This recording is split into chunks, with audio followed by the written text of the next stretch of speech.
Dr. Phil stopped filming for the first time in his career and walked off stage after seeing something inside that envelope no one in the studio was prepared for. The white envelope trembled slightly in his hands as he read the contents in silence. His usually calm and confident face turned pale. He looked toward the cameras, raised his hand, and said two words never before heard on the show: "Stop filming." What unfolded over the next 60 seconds would alter 3 lives forever and become one of the most watched moments in daytime television history. The entire studio fell silent. The audience, used to emotional revelations, sensed that this was different. Dr. Phil moved to the edge of the stage, the envelope still in his hand, and signaled to his producers in the control room. "Clear the stage now. But to understand how things reached this point, we need to go back 3 weeks earlier to a desperate email that arrived at Dr. Phil's production office at 2:47 a.m. 3 weeks earlier, Margaret Hayes, a 62-year-old woman, had barely slept in 6 months. Her trembling hands typed out what she called her last hope. "Dr. Phil, my son refuses to believe he's adopted. He's tearing our family apart trying to prove I'm lying. Please help me before I lose him forever." The story behind her message was heartbreaking. Margaret had adopted Thomas when he was just 3 days old, through a closed and legitimate adoption in 1985. She raised him as a single mother, working 2 jobs and giving him everything she could. Thomas grew up happy and successful, eventually becoming a high school teacher. Margaret had always planned to tell him the truth when he turned 18, but fear stopped her. Then 21 came, then 30. At 38, Thomas still didn't know he was adopted. 6 months ago, everything changed. Thomas had submitted his DNA to a genealogy website, a birthday gift from his wife, Sarah. The results revealed a match he didn't expect, a half-sister he had never known. When he called the number listed, a woman named Rachel answered and said words that turned his world upside down. "I'm your biological sister. Our mother gave you up for adoption in 1985. That night, Thomas confronted Margaret. She broke down and confessed everything. But Thomas, overwhelmed by decades of secrecy, refused to believe her. He accused her of lying, of stealing him from his birth family. Their relationship fell apart. Sarah could only watch as her husband's anger and suspicion consumed him. Margaret's last hope was the Dr. Phil show. The producers immediately recognized the emotional weight of her story. It wasn't just about a broken family. It was about truth, identity, and the lies told to protect the ones we love. They invited Margaret, Thomas, and Sarah to appear on what was supposed to be a standard intervention episode. What no one knew was that Dr. Phil had quietly ordered an independent DNA test. On the day of filming, the studio audience filed in, excited for another episode of America's favorite psychologist helping families in crisis. The familiar set, warm lights, and brown leather chairs made everything seem routine. Dr. Phil's team had briefed him. The mother claimed the adoption was legal, the son believed he was stolen, and the wife was caught in between. A typical family dispute. Dr. Phil entered to thunderous applause, smiling and waving before settling into his chair with his usual confidence. "Today's guests are dealing with a family secret that's torn them apart," he began. "Margaret, Thomas, Sarah, come on out." Margaret stepped out first, her movements slow and uncertain, eyes red from crying. Thomas followed, jaw tight, refusing to look at her. Sarah held his hand, her face filled with quiet worry. For the first half hour, the show followed its familiar rhythm. Margaret explained the adoption process, showing papers and documents she had saved for decades. Thomas shook his head throughout. "Those could be fake. I don't believe you," he said firmly. "I think you took me from my real mother and lied to me my whole life." The audience reacted, some sympathetic to Margaret, others understanding Thomas's pain. Dr. Phil leaned forward. "Thomas, I understand your anger, but I want you to listen carefully." He turned to Margaret. "Why didn't you tell him sooner?" Margaret's voice broke. "I was afraid. Every birthday, every Christmas, I told myself this would be the year. But I was terrified he'd hate me and walk away." She couldn't continue. Sarah spoke up, her tone calm but full of sadness. "Dr. Phil, my husband is destroying himself over this. He doesn't sleep. He spends every night searching ancestry sites and contacting agencies. We have 2 children who barely see their father anymore." The studio fell silent again. Dr. Phil's expression changed. Something shifted in his demeanor. He had seen the documents, but papers could lie. He had heard Thomas's pain, but pain doesn't always reveal the truth. What he needed now was proof, something undeniable. "Okay, stop," Dr. Phil said quietly, more to himself than to anyone else. "Before we continue, I need everyone to understand something." He turned directly toward Thomas. "You believe your mother is lying? That the adoption papers are fake and that you were taken from your real family?" Thomas nodded firmly. "I know she's lying." "And Margaret," Dr. Phil continued, "you're completely certain Thomas was legally adopted through a licensed agency back in 1985? "Yes," Margaret whispered. "I would never lie about that." "Then let's clear up the speculation right now." Dr. Phil reached under his chair and pulled out a white envelope. The audience leaned forward. Margaret's face turned pale. Thomas sat up straighter, gripping Sarah's hand so tightly her fingers turned red. 3 weeks ago, Dr. Phil said slowly, my team contacted Rachel, Thomas's biological half-sister. With her consent, we obtained a DNA sample. We also collected samples from both of you during your pre-show medical exams. What I'm holding here is an independent DNA analysis from one of the country's leading forensic labs. The studio grew so silent that even the ventilation system could be heard humming. This test will confirm whether Margaret is Thomas's biological mother, or whether, as he believes, he was adopted from another family. Subscribe and leave a comment because what happens next is the most powerful part of this story. Thomas's voice trembled. "Open it." Dr. Phil looked at the envelope, then at Margaret, then at Thomas. He had conducted thousands of reveals, paternity tests, lie detector results, hidden camera footage. This should have been routine. But something felt wrong. He sensed it even before opening the envelope, the way it was labeled, urgent. Call immediately written in red ink across the seal. The way his senior producer had pulled him aside that morning saying, "Phil, we should talk about the results before the show." He had brushed her off. "I've seen everything, Linda. Whatever it is, we'll handle it." But he hadn't seen this.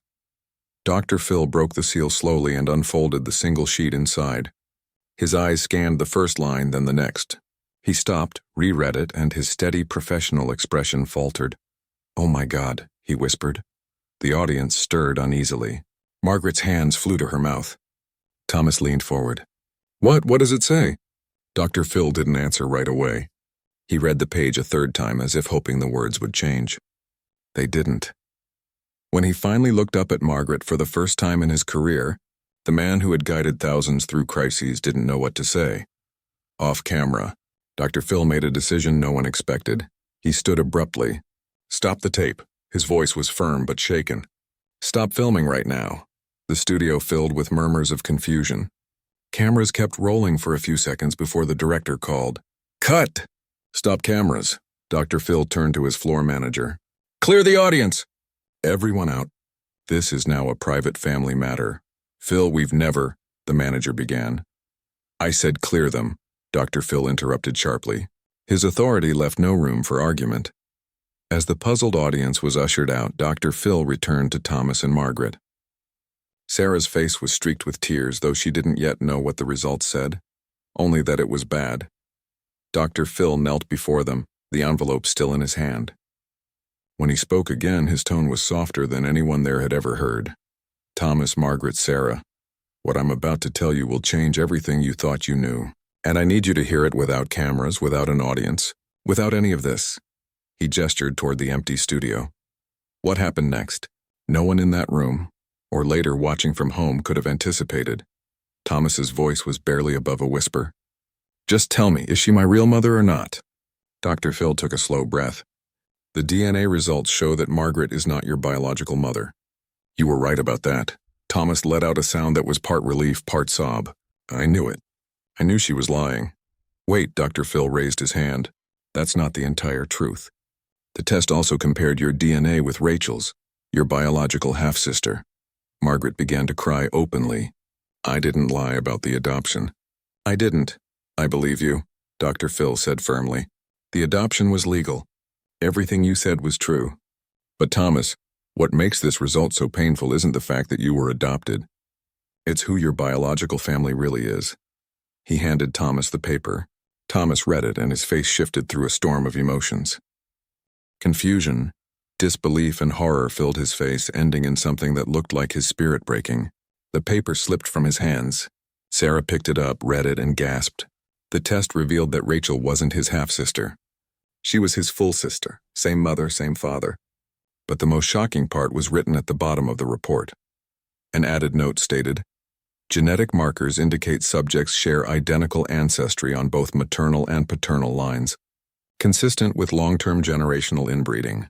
Immediate genetic counseling is advised."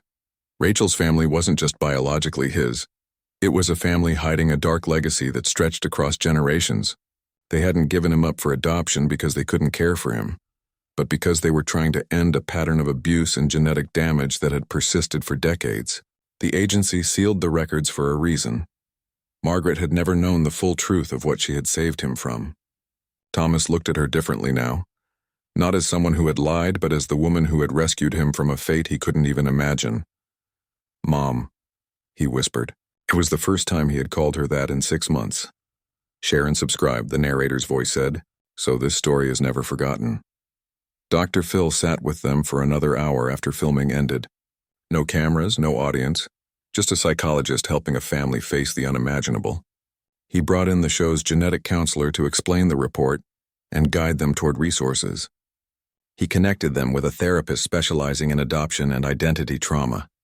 He made sure Thomas understood that Margaret's silence, though painful, came from love and fear, not deceit.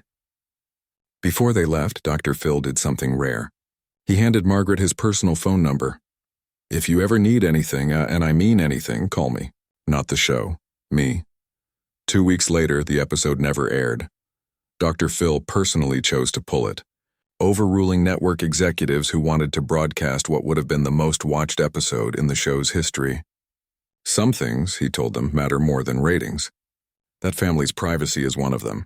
Instead, the show released a special episode on the ethics of DNA testing and the risks of searching for biological relatives, without showing Thomas's face or revealing his real name. In his closing monologue, which became one of the show's most watched moments, Dr. Phil said, "I've done this work for over 20 years. I've seen families fall apart from lies, betrayal, and secrets that lasted lifetimes.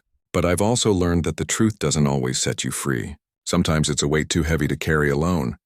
Holding a replica of the white envelope, he continued, "This envelope held a truth that 3 people will carry forever, but it also carried a lesson, that the people who raise us, love us, and sacrifice for us are not less real because they don't share our DNA.